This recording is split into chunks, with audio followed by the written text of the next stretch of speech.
An international watchdog has confirmed that Syrian militants used chemical weapons in August this year. However, the experts didn't say which rebel group was responsible for the mustard gas attack in Syria's Aleppo province.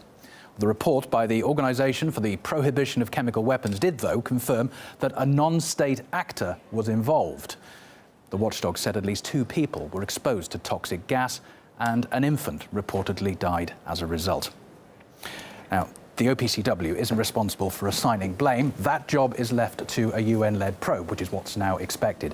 What we do know is that the Syrian government was not active in the area of the chemical attack.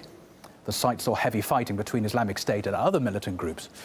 International disarmament consultant and former OPCW official Dr. Ralph Trapp told us that the use of mustard gas raises the stakes in the Syrian conflict. It's a fact-finding mission that's been going on for some time. It really is to establish whether chemical weapons have been used.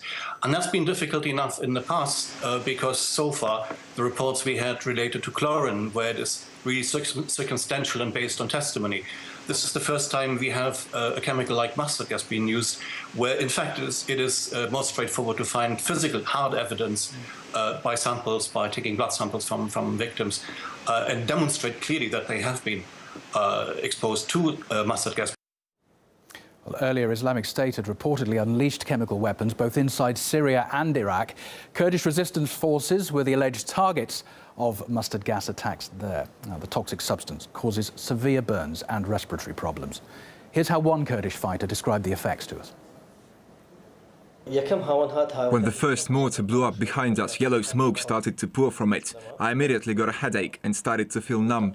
I went downstairs, but then I realized that another soldier was still on the roof. So I went back up. He screamed, "I can't breathe, there's no air." We carried him down and threw water on his face. Well, 3 years ago, Syrian terrorists posted this footage of chemical weapons being tested on rabbits. The toxins seen in this unverified video allegedly came from Turkey.